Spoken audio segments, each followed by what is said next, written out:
Good afternoon, it's Baz at GotAUkulele.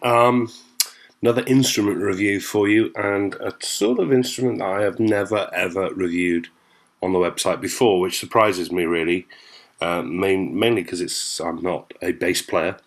But there has been a popularity in ukulele basses coming through in the last few years. When I started playing the ukulele, there was no such thing as a ukulele bass.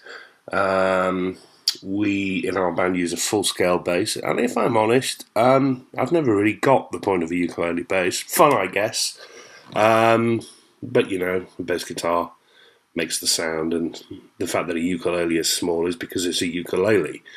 I don't see why that means a bass needs to be small. I've also never been a fan of uke basses that I've played so far because on things like the Carly U bass, and in fact the others that are around, pretty much solely use these polyurethane, plasticky, rubbery strings. I've had a go of a few uke basses. I really don't like those strings. My fingers stick to them, they kind of roll and twist under my fingers, they take forever to settle down in tuning.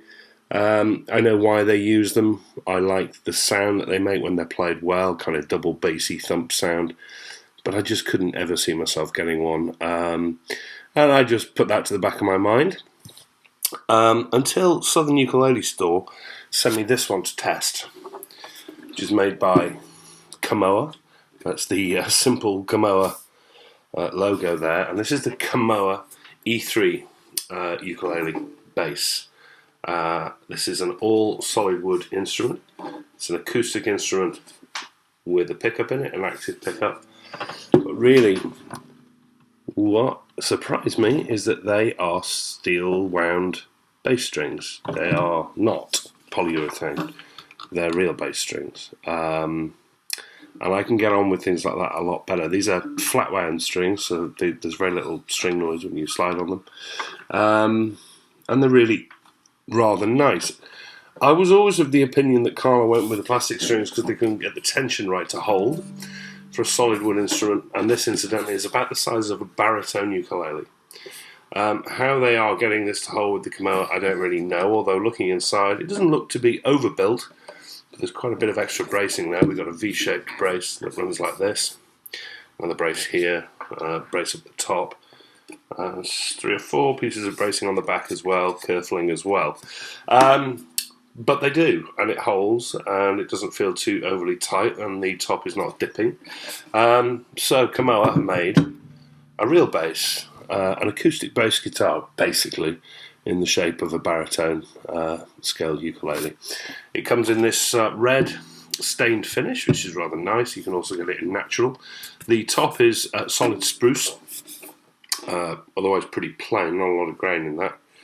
A little bit, I suppose. It's book matched. It's 2 pieces, and the sides are 2 pieces as well. And you get a bit of sort of the curly grain of the maple in there, if you can see that. Not very well, kind of. And the back is maple as well.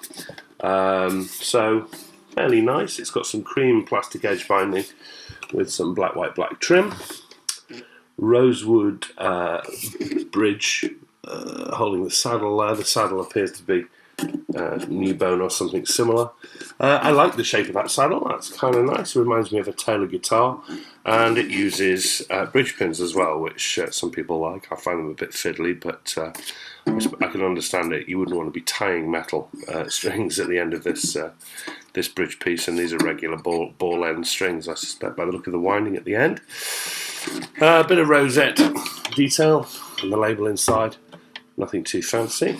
It's a maple neck with a joint here and a joint at the headstock. No, 2-piece neck, so we have 1 joint here. It's got a nice, fairly shallow profile. It's wide, it's base wide, with a pretty hefty nut, as you can see there. It's also radiused, which is nice to see, which means it's got a very slight curve over the top to make it easier to get the fingers around. 12 nickel silver frets to the body, 17 in total. Fret markers facing in sort of pretty big, but then it is a pretty wide neck, and a solitary player fret marker here, which is nice to see. The headstock is faced with what looks like a rosewood cap, maybe ebony. And it looks pretty nice. I like the shape. It's kind of different. It's a crown shape, but different. Narrow at the top than at the bottom. The tuners are unbranded. Bass guitar tuners, basically. Finished in black. And I think it's pretty nice. The pickup there is branded as Kamoa. It looks to me like a Bellcat, which are lower end, battery powered, runs on a 9-volt battery. One of those, which slots in. It's got volume, bass, and treble controls on a low battery. No tuner on it, which is something perhaps you'd like to see. And it is tuned EADG. This is it acoustic. Now, I warn you, I am no bass player. But there we are. I've never played a bass in my life, really. I've got an old bass guitar upstairs, but I've never really done much with it.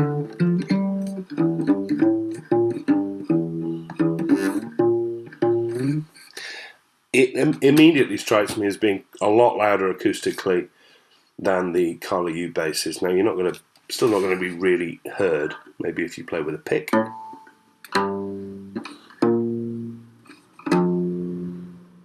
But it's a lot louder than the Carla U bass for practice at home.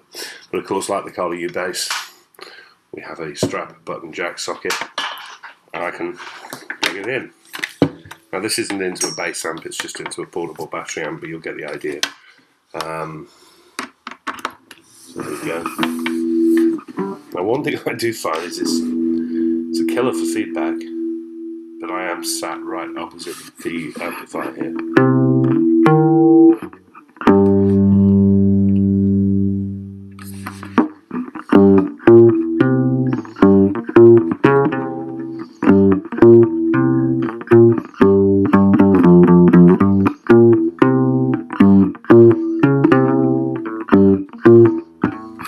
I do find it's a bit on the bassy side. I've got the treble fairly low here. I've not cranked the bass. The bass isn't cranked too much on the instrument, but in terms of volume across the strings,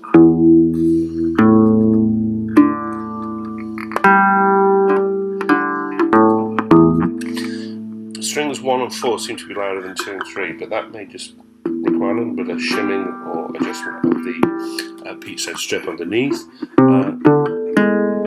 But it's I love the feel of it. It's the metal strings that do it. It's something as simple as that. That you've got these various brands of bass that go with these thick, over thick, in my opinion, polyurethane strings. I know people like them. I'm not saying you're wrong. I know people who play them extremely well and love them, and that's great news. Just not me.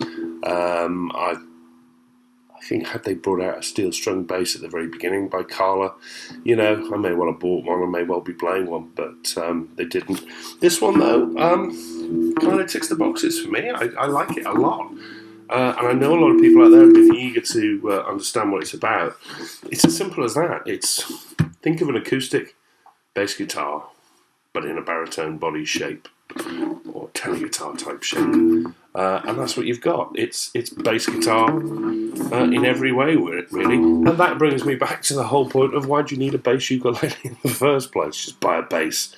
You want a small one, this will fit in an airline overhead locker, that kind of thing. I get that. I do. It's a small bass guitar, is what it is. But Kamoa, really well built, no flaws on it at all. I think if you are erring on the side of bass, or you are already a bass guitar player, and you don't like the whole plastic string thing, got to be worth a look, I think. Recommended. Incidentally, price. In the UK, these go for about 300 quid with a pod case, which is pretty good value, kind of in line with the Carlas, I think. About $500 in the US. So not overly expensive either. I think these are a lot of fun, and I expect you may well be seeing a few more of these at U clubs and UCAT in the future. Kamoa E bass.